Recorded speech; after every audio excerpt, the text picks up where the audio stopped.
Então, boa tarde, que o nosso amigo Jesus nos abençoe, nos sustente as forças. Nós sempre falamos que é com muita alegria que nós comparecemos a uma reunião que ocorre em nome do Senhor.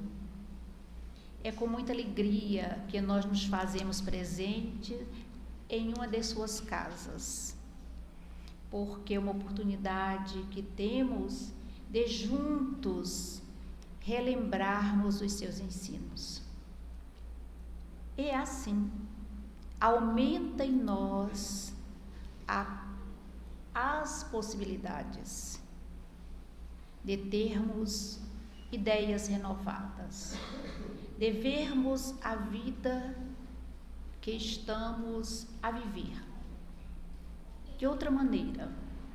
E como diz o filósofo, vamos caminhar na mesma estrada, mas com um jeito novo de caminhar, inspirados pelas ideias do Senhor Jesus. Então, nós agradecemos a casa pela oportunidade de estudo, rogamos aos bons espíritos que nos ajudem no desenvolvimento da tarefa que vamos aqui desenvolver. Sim. E o que vamos conversar? Porque nós vamos ter uma conversa. Nós gostamos muito de conversar. E é o que nós sabemos fazer. É conversar. O tema é, como os senhores já sabem, ele vai ser tratado sobre o que está em um dos livros trazidos pela mediunidade do nosso Chico, Conduta Espírita, intitulado No Templo. Templo, né? Essa palavra não é uma palavra desconhecida para nós. O entendimento é que pode variar de pessoa para pessoa, da informação que cada um traz, das experiências que cada um carrega. E é por isso que nós sempre gostamos de buscarmos nosso ponto de partida a partir de Jesus. Porque com Ele nós vamos já tendo um outro entendimento. E daí podemos ampliar a nossa maneira de pensar, de ver aquilo que nós já trazemos conosco como informação. E essa passagem nós vamos encontrar em Lucas, em Marcos, em Mateus, mas vai ser Marcos que vai detalhar esse fato. E lá no Evangelho de Marcos, no capítulo 6, tem uma passagem onde ele narra que o Senhor estava com uma multidão a uma margem do lago. Então o Senhor, em determinado momento, ele lança a mão do barco dos seus amigos, e passa para outra margem do mesmo lago. Quando o Senhor lá chega, o que ele vai encontrar? Uma multidão. Gostei de ouvir. Uma multidão o aguardava. Então o Senhor olha para aquela multidão. E eu fico já pensando o olhar do Senhor. Eu não sei se os senhores são assim, mas eu sou meio que viajora, né? Viajante. Eu viajo e eu paro e eu dialogo, sabe? E eu fico pensando assim que Marcos, ele bem que deve ter visto aquilo, por isso que ele fala com tantos detalhes, né? E então fico assim, aí eu paro, né? O olhar do Senhor. O que o Senhor viu? O que o Senhor via? O que o Senhor vê? Como ele vê? Uma multidão. Ele não tinha vindo da outra margem? Será que lá não tinha ninguém? Pela leitura nós entendemos que lá tinha uma multidão, que também ele tinha olhado e deve ter tido o mesmo olhar, deve ter atendido. Então o Senhor vê aquela multidão, e diz o evangelista que ele ficou tocado de compaixão. Tocado de compaixão.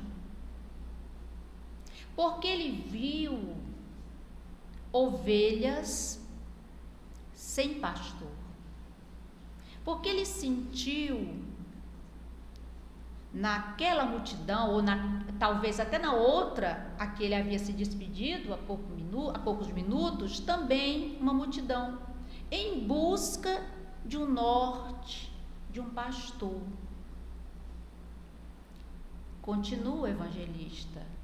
Então, o Senhor começou a ensinar muitas coisas.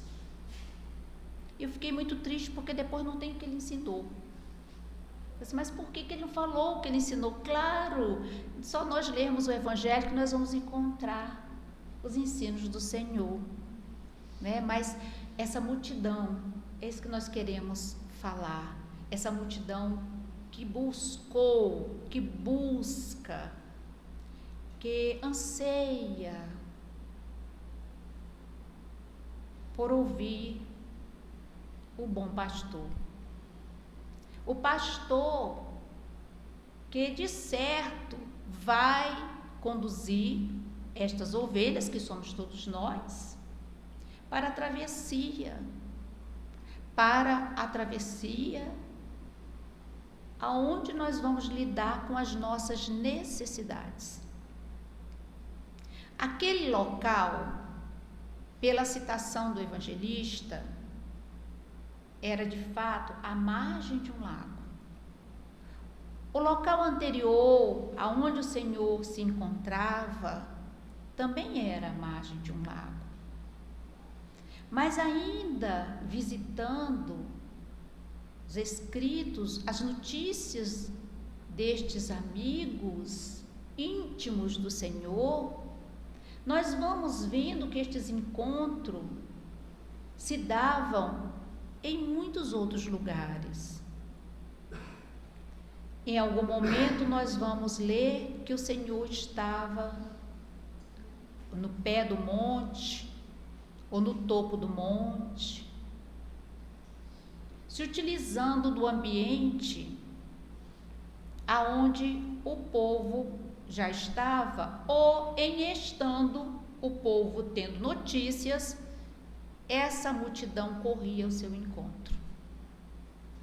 Eram esses locais aonde o Senhor ia trazer a orientação que ficar em nossos corações, porque essas orientações, de fato, passaram a fazer parte da nossa psicosfera, porque não se perde. Foi o Senhor que disse que nenhum iota se perderá. E os multiplicadores primeiros, que vão ser aqueles com quem o Senhor vai ter diálogos à parte, para reforçar estes ensinos, eles, na primeira hora, eles vão continuar com essa tarefa de ensinar muitas coisas. Ou melhor, eles já vão lembrar aqueles que buscavam, de acordo com as suas necessidades, o que o Senhor havia ensinado. Só para nós chegarmos aonde nós queremos chegar, que passa a impressão de que nós estamos fora da página, não é? Não, nós estamos lá, tá? Estamos indo para lá. Estamos apoiando o barco. Vamos apoiar o barco, não é? Vamos indo. Nós vamos vendo que o Senhor faz, tem todo um trabalho de estar a orientar esses primeiros multiplicadores. em um dos lugares onde o Senhor vai sediar essas orientações, vai ser na casa de Pedro. Então, durante algum tempo, a residência de Pedro vai passar a ser um núcleo de orientação, um núcleo de atendimento. Local este onde o Senhor vai trazer as primeiras orientações de como se deve agir, de como se deve proceder nessa tarefa de ensinar muitas coisas, ou melhor, de relembrar as diversas coisas que o Senhor nos ensinou. Neste ambiente que é a casa de Pedro, nós vamos vendo que o Senhor tem cuidado de trazer o estudo das leis, a reflexão das leis, a discussão dentro das necessidades que o grupo carregava, o diálogo para que eles entendessem as suas próprias emoções, passassem a conhecer as suas fragilidades, respeitando as suas fragilidades, para entender a fragilidade daqueles que chegavam, mas também o Senhor vai atender os necessitados que aportavam à casa de Pedro, porque tinha notícia que o Senhor lá estava. E o que nos chama a atenção é que, no final do dia, após as atividades transcorridas, atividades que cada um teve na sua vida profissional, na sua vida de relação, o Senhor tinha um novo encontro com o grupo, que nós podemos entender como sendo uma reunião, um ponto de encontro avaliativo, para avaliar a produção do dia, para avaliar o que precisava ser refeito, e o momento de renovação das forças, porque juntos, unidos, no mesmo desejo de se ligarem ao ideal superior, eles iriam ter suas forças renovadas. A prece que entrelaça, eles eram entrelaçados pelas vibrações fraternais, por esse sentimento de acolhida que o Senhor também sabe nos ofertar, mas queria que o grupo aprendesse a fazer. Então, nós vamos vendo que são ensinos muito importantes que ficaram para nossas práticas, não é? E então, Pedro, nós somos muito criativos, não é? Pedro, depois vocês vão rir comigo por causa dos meus translocamentos, não é? Eu sempre digo que seu Itamar estava certo, porque quando seu Itamar me fez a primeira proposta de falar do Evangelho, disse: seu Itamar, eu sinto muito, seu Itamar, esse negócio não é para mim, não. Sinto muito, eu não sei fazer esse negócio. Seu Itamar, minha filha, todos nós precisamos de amigos, mas alguns chegam aqui no planeta precisando de um número maior de amigos. Você não sabe se o caso seu é esse. Acho bom você começar. Mais ou menos assim, né? Então, vocês vão ver. Então, Pedro, ele se apropria desse material e ele vai aplicar com muita propriedade, sabe aonde? Na Casa do Caminho. Na Casa do Caminho.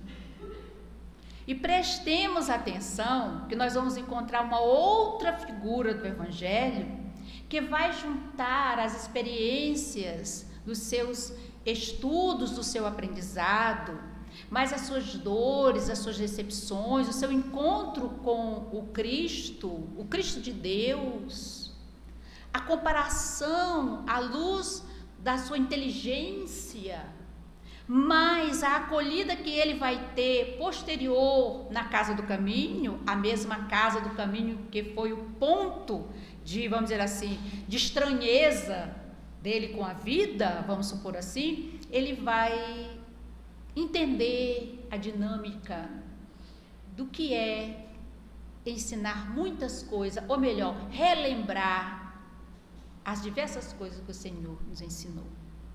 Então, Pedro se apropria e faz valer na casa do caminho.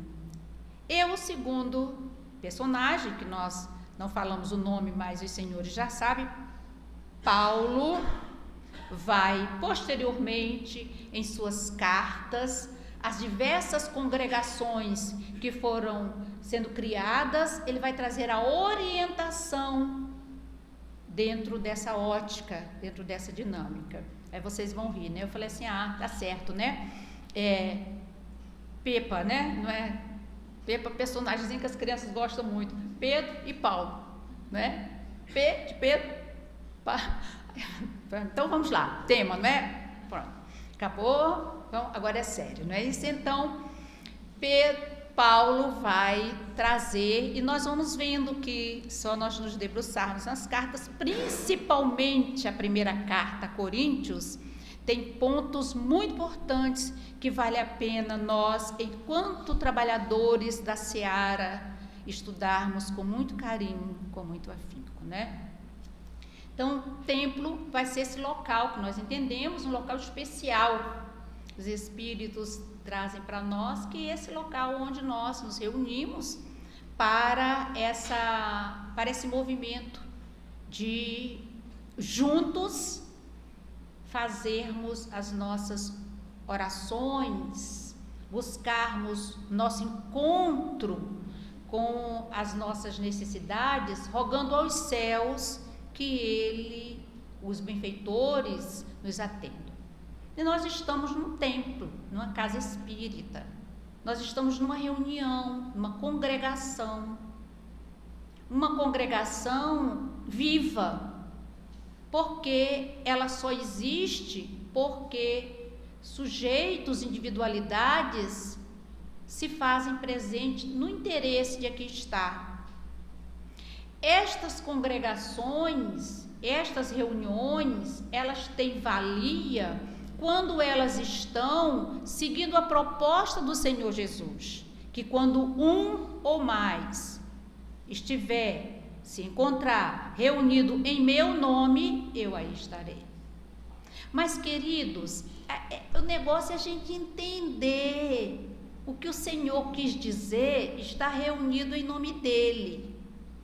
Como que é estar reunido em nome do Senhor? Porque, vamos lá, a multidão, lembram da multidão? A multidão, e o Senhor ele foi tocado de compaixão, não é assim? E aquela multidão, nós podemos pensar, todos estavam ali no mesmo propósito, com as mesmas necessidades? Não, mas o grupo dominante deveria ser o grupo que tinha muito interesse de estar com Jesus, de absorver do Senhor as benesses, mesmo ainda que a motivação fosse as necessidades materiais. Mas eles estavam embevecidos com uma irradiação amorosa do Senhor. Eles se sentiam como que anestesiados, ao ponto de temporariamente olvidarem que eram sujeitos dominados. Temporariamente, eles nem sentiam o jugo do dominador. Temporariamente, eles não se sentiam humilhados. Temporariamente, eles se sentiam fortes. E sabiam que iam ter que retornar para a realidade das suas experiências. Que amor é este?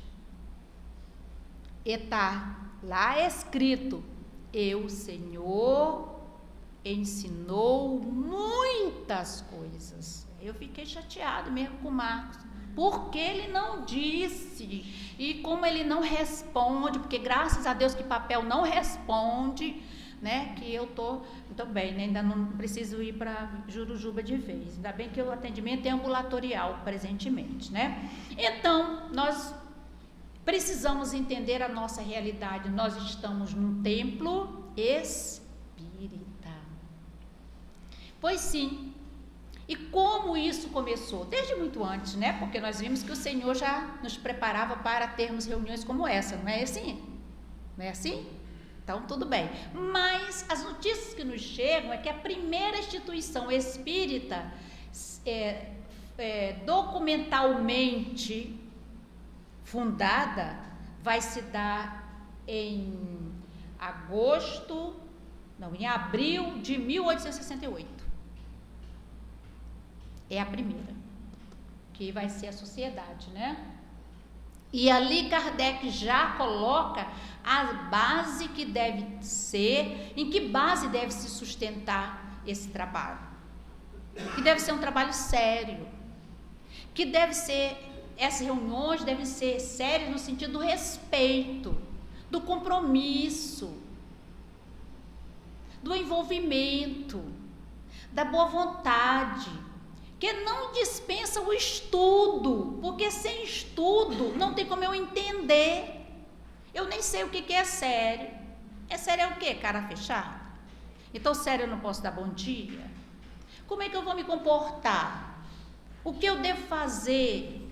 Como eu devo pensar? Como eu devo agir? Então, o estudo vai proporcionar a todos nós esse material, que é o esclarecimento, que se assenta na fala do Senhor, né? Então Marcos não disse, que os evangelistas falam: conhecereis a verdade e a verdade vos... Isso aí, da ignorância, das superstições, das falsas crendices. E olha, até hoje nós temos muitas coisas ainda povoando a mente do coletivo. Dizem que nós nunca devemos citar casos pessoais em palestras, mas aconteceu algo conosco que nos deixou assim muito admirada. Certa feita nós fizemos um estudo e a base que nós usamos, por acaso, foi o Evangelho de João. E terminada a nossa conversa, 2 jovens vieram nos procurar, uma de meia idade e outra mais jovem. E a pergunta que foi feita assim: aqui sempre fala assim. Aí nós pensamos assim, cometemos algum erro. O quê? Por exemplo, o que foi falado? Não, assim, de João, sim, mas teve alguma dúvida, alguma coisa? Nós ficamos naquele diálogo. Não, é porque nós não sabíamos que aqui falava do Evangelho.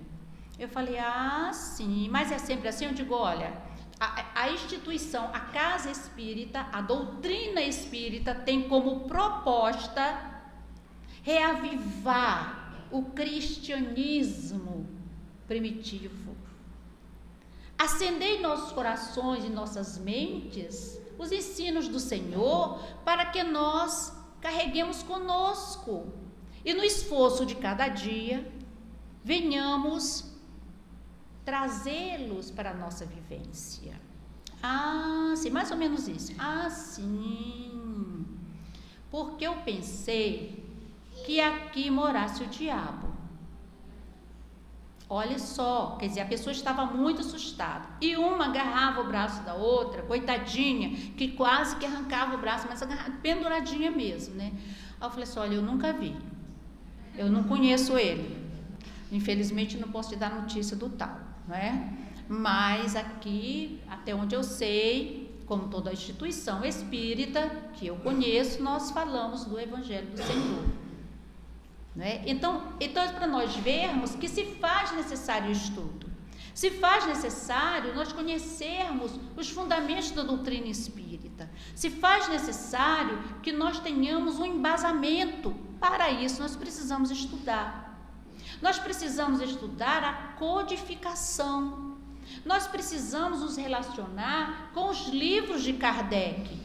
Nós precisamos estudar o livro dos Espíritos, o Evangelho segundo o Espiritismo, para que nós não venhamos confundir a mente das pessoas que nos procuram com indagações.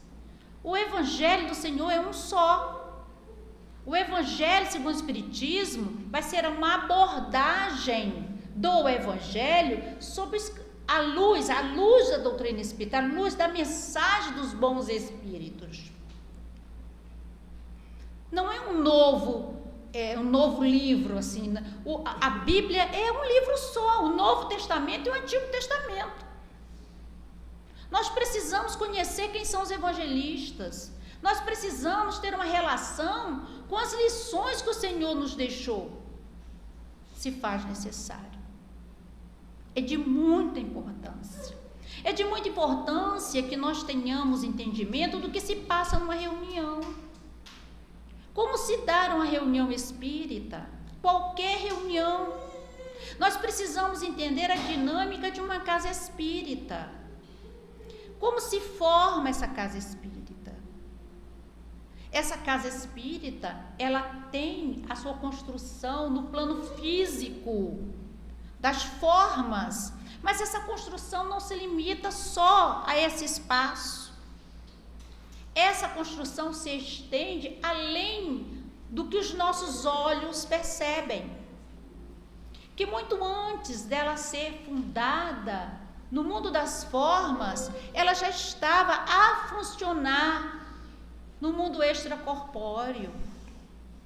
Que existe uma equipe de trabalho no plano extracorpóreo, assim como tem no plano físico. É que, havendo uma perfeita sintonia entre essas duas equipes, todos os trabalhos vão se desenvolver sob as bênçãos dos céus.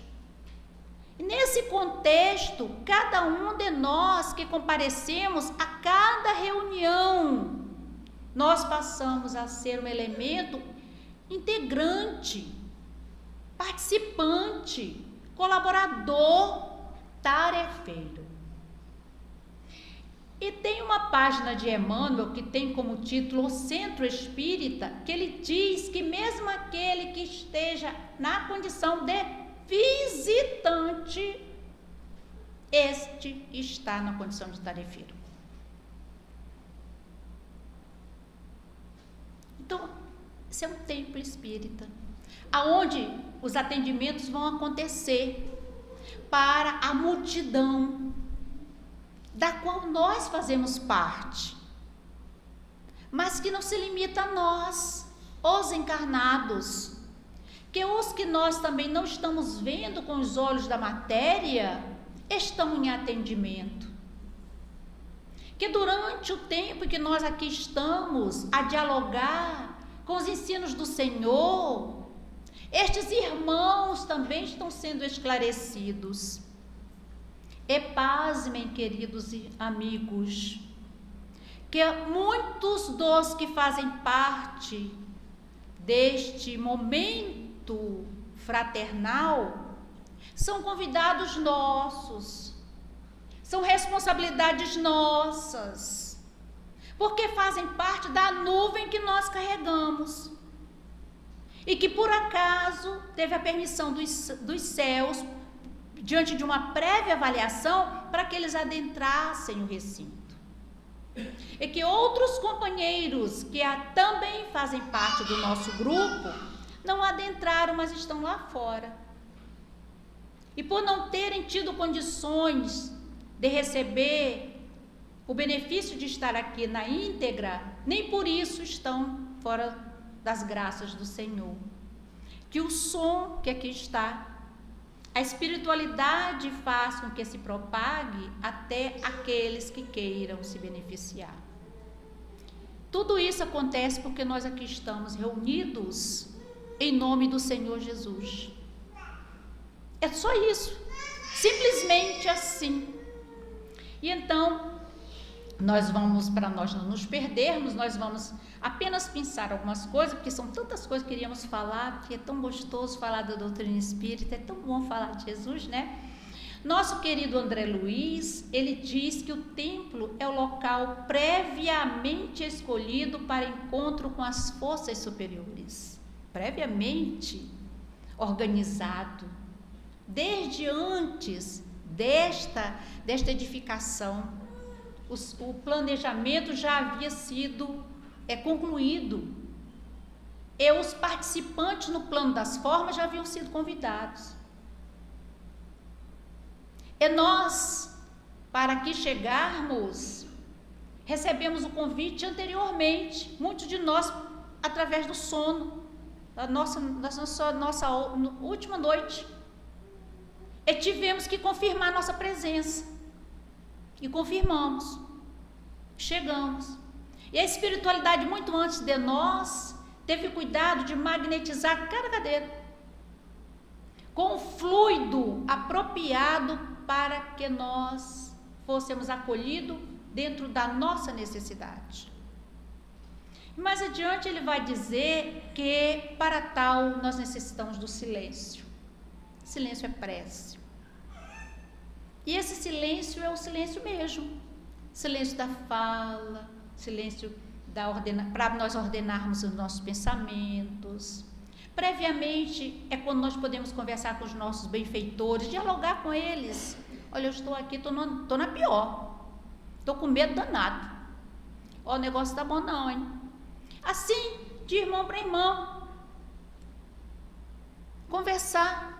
Porque o nosso pensamento, queridos, sabe o que acontece?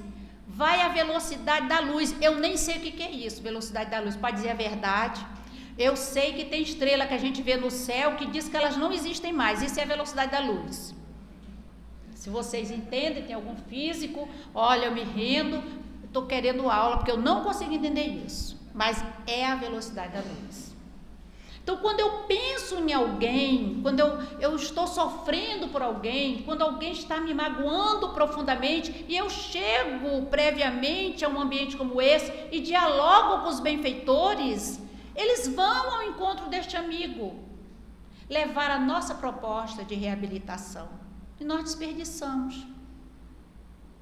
Nós jogamos fora as oportunidades. Por isso o Senhor tem dito que ficou tocado, ficou apiedado.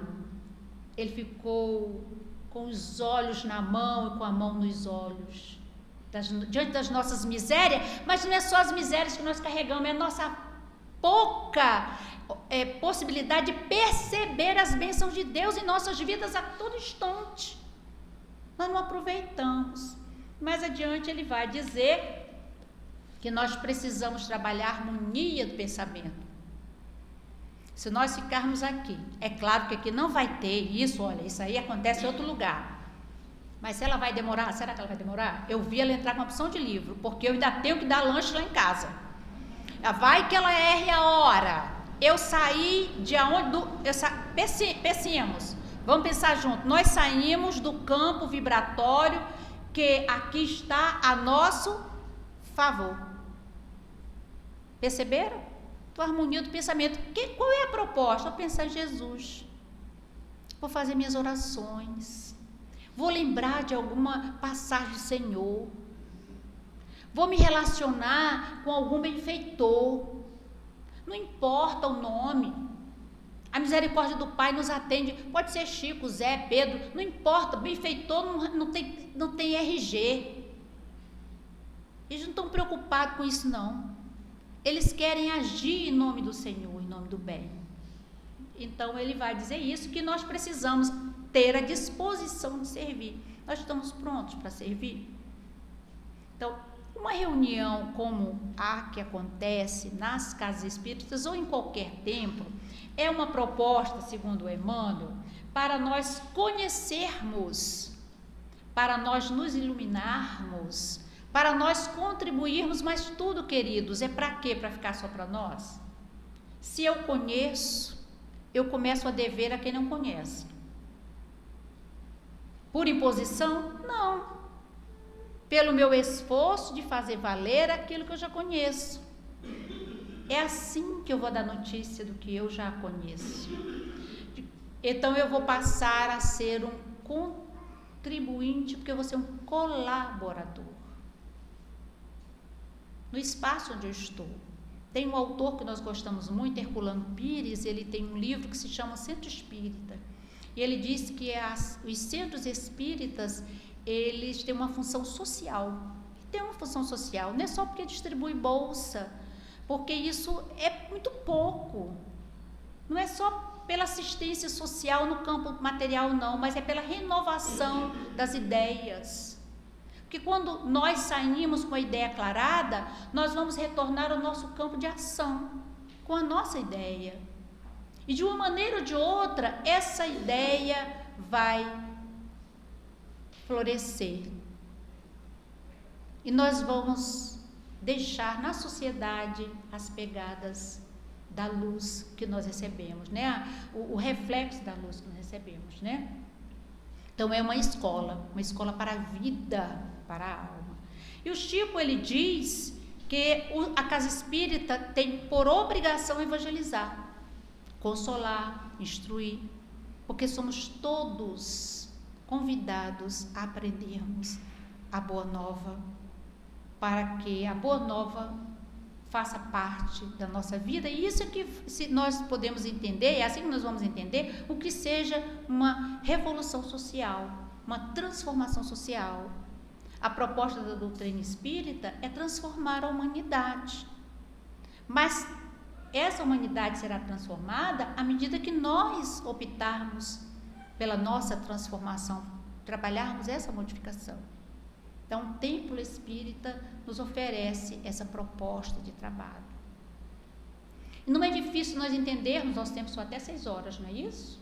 Até 6 horas. Até 6h05. Então, tá ótimo. Não é difícil nós entendermos quando nós nos debruçamos, folheamos, refletimos as lições do Evangelho.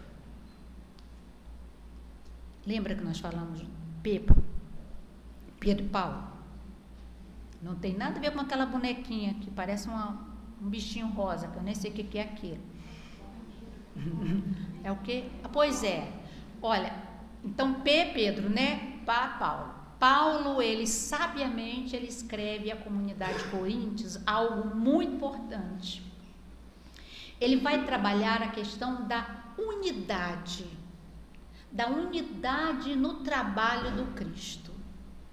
Lembra que nós falamos que Emmanuel disse que até o que comparece a uma reunião na condição de visitante, ele também é trabalhador, temporariamente ele passa a ser colaborador?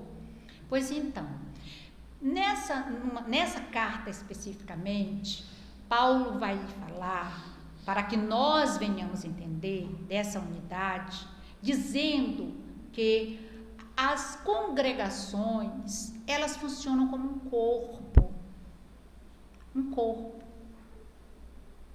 Então ele vai descrever que o que é mais importante? Todos têm sua importância. E a importância está porque eles trabalham no conjunto. Será que o fígado vai ser mais importante dentro do aparelho digestivo do que os intestinos? Não, todos são importantes. Então ele vai dizer assim, não é? Que essa diversidade, que é o conjunto que compõe esse todo, é de muita importância, porque cada um tem uma tarefa a desempenhar, tendo o compromisso de respeitar essa unidade. Mais adiante ele vai dizer assim: portanto, numa congregação existe vários membros, e todos nós precisamos nos ligarmos ao nosso dirigente, que é o Senhor Jesus. A casa espírita, ela tem a direção dela, ela tem o programa dela que tem que ser respeitado. E ele diz assim: ora, vós sois o corpo do Cristo. Gente, nós somos o corpo do Cristo. E fala ele: e somos os membros do Cristo. Então nós temos que, dentro da congregação, estarmos com esse pensamento de que nós fazemos parte desse todo. Que cada um de nós tem a possibilidade de atender aquele que chega. Que cada um de nós tem compromisso com o outro que está sentado ao nosso lado. Que nós temos que ter o olhar de acolhida para aquele que chegou entristecido. A notícia, a informação para o novato. Paciência para aquele que ainda não consegue entender de imediato. E nós, que já nos alimentamos com a mensagem do Cristo, temos que atender o que o Senhor nos solicita. Tomai e comei, todos vós. Mas nós precisamos fazer a nossa partilha para o outro, aqui dentro e fora daqui. Sempre respeitando, amando esse programa de unidade com o pensamento do Cristo. Não é isso? E vamos encerrando, claro, né? E nós não podíamos deixar de lembrar que lá no Evangelho segundo o Espiritismo, no capítulo 20, nós vamos encontrar uma comunicação que tem como título Obreiro do Senhor. Todos os capítulos do Evangelho segundo o Espiritismo, todos são muito importantes. Mas nós achamos muito interessante para a nossa fala, para compor o nosso pensamento de hoje, essa fala que é trazida para nós pelo Espírito de Verdade. E então ele chama a atenção de nós todos para essa fase de transição planetária. Olha, que lindo! Eu gosto deles, esses espíritos superiores, que para eles não tem esse negócio de tempo lá para frente, é agora, né? Bonitinho, né? Então ele chama atenção para isso, né? Para essa fase conclusiva, que é tão difícil, e a conclusão está arrastada, né? Tudo bem, deixa para lá. Então ele diz assim, aproximam-se os tempos, são chegados os tempos. Mas se a comunicação ficasse nisso, tá bom. Então ele diz que por se aproximar os tempos, nós precisamos ver como estamos a trabalhar. Porque esses tempos se cumprirão. E nós que somos trabalhadores da mensagem do Cristo, porque assim devemos ser, porque já temos a informação da Boa Nova, de qualquer maneira, nós precisamos ter trabalhado silenciando as nossas rivalidades. Então não vale mais o meu interesse, mas o programa do Cristo. O que vale não é fazer o que eu quero por capricho, mas eu avaliar o que eu ainda não consigo fazer dentro da proposta que o Senhor me ensinou, do que eu aguento fazer, porque nem tudo eu aguento fazer. Eu também tenho que ser sincero. Isso eu posso, ainda não posso, mas vou me esforçar para fazer um pouquinho melhor.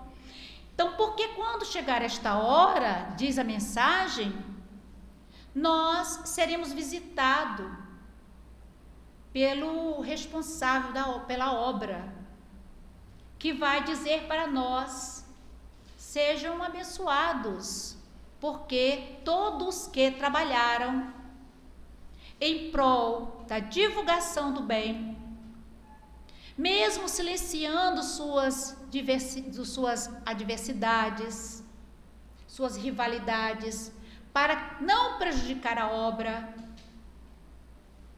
e trabalharam ininterruptamente para propagar o bem no esforço de cada dia, esses serão benditos. 20. Todos vós, porque todos serão benditos no meu coração. Muito bonito, não é isso?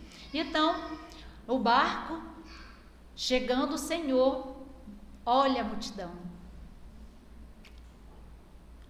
Faz a leitura do individual e do coletivo.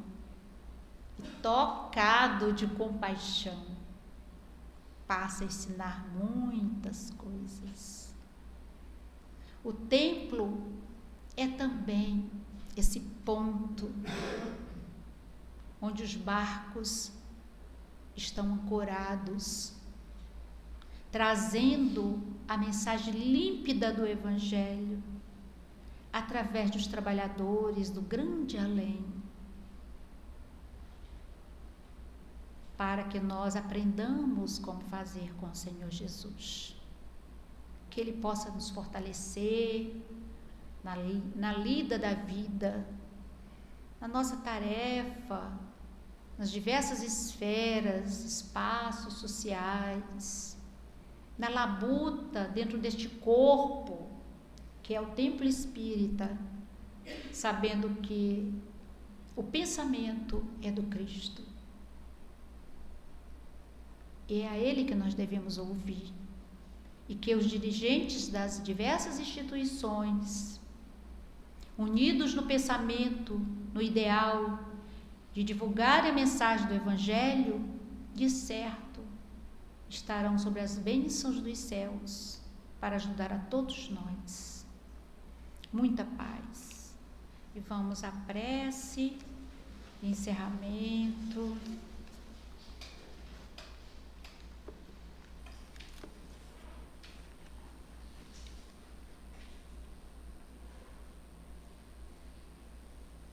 Senhor Jesus, amigo incondicional de nossas vidas, nós aqui estamos, Senhor, sedentos de amor, necessitados, e diante de Ti buscamos o amparo para as necessidades que carregamos, necessidades que Tu conheces, pois que és o nosso pastor, bom pastor.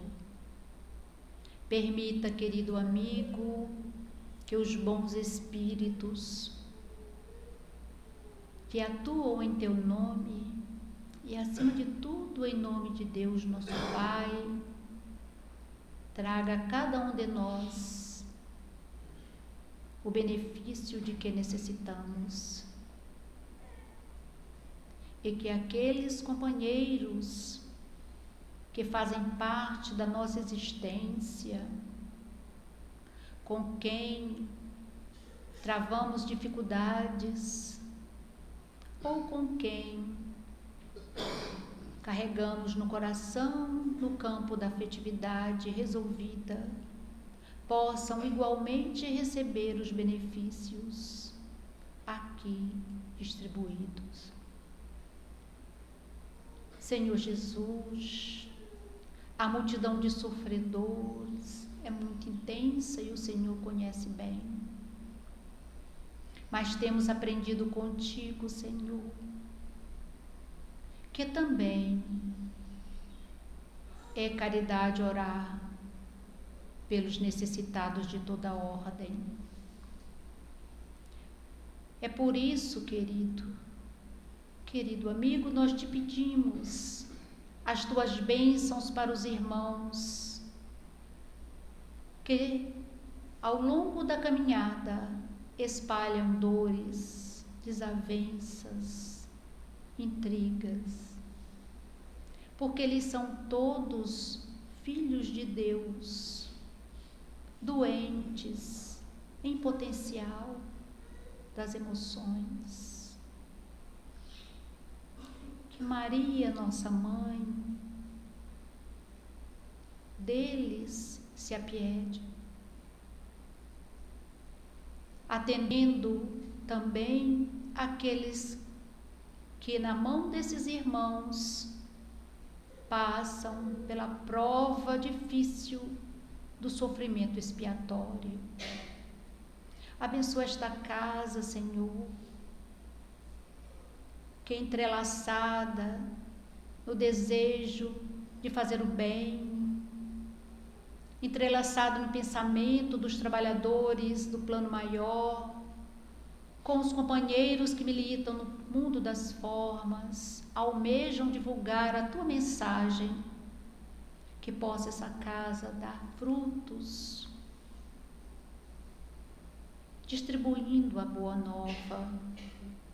E é por isso que te rogamos, abençoa cada tarefeiro, Senhor, cada trabalhador, a direção desta casa, dos dois planos. Rogamos, querido amigo, que as tuas bênçãos sejam conosco e que tu nos ajudes, Senhor, a estarmos em contato com os teus ensinos, no esforço de cada dia e sermos melhores na relação com o outro. Fica, Senhor, com todos nós. Que Deus, nosso Pai, nos livre do mal. Não nos deixe cair na tentação. E que assim seja, graças a Deus.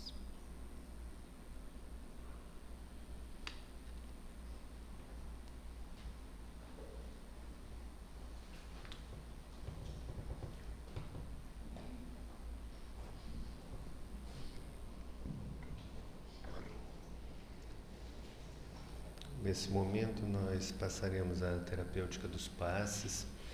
Pedimos aos companheiros que já se encontram habilitados para a aplicação do passe, que se localizem nas laterais das fileiras. Aqueles que desejarem receber o passe poderão permanecer onde se encontram. Se alguém julgar que não há necessidade, poderá aproveitar esse momento para se retirar. Aqueles que permanecerem, nós recomendamos que se conservem em oração e meditação, porque isso é fundamental para nós nos tornarmos receptivos a essas energias. Para isso, deixaremos a luz reduzida e também música ambiente para facilitar então a nossa introspecção, a meditação e a prece. Nós podemos então iniciar.